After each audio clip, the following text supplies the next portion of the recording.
দেখো দুপুরবেলা চলে এসেছি বাড়িতে, এত গরম, গরমে সহ্য করতে পারছি না। এই বছর মানে গরমে সত্যি বাঁচবো কিনা আর বলতে পারছি না। এই প্রকৃতির হাওয়া খেতে চলে এসেছি, সাথে ভাতের থালাও নিয়ে এসেছি। আজকে আমার মা রান্না করেছে নিচের চিংড়িটা খুঁজে পাওয়া যাচ্ছে না, নিচের দিকে আছে। আর এদিকে শাক ভাজা, আর একটা আইটেম করছে সেটা আমি আনিনি, কুচে মাছের তরকারি।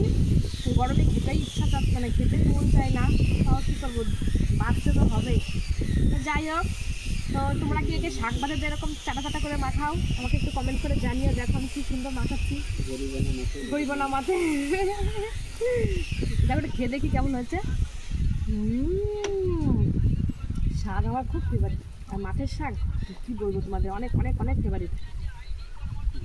তারপর পাশে একটা মামা আছে, মামার জন্য ইঁচড়টা খেতে পারছি। মামা আগের দিন গাছের থেকে ইঁচড় করে দিয়েছিল, দুর্ভাগ্য ইঁচড় করার ভিডিওটা আমি করতে পারিনি, মামাও মনে করে দিল না। যাই হোক, কথা কম করে খাই।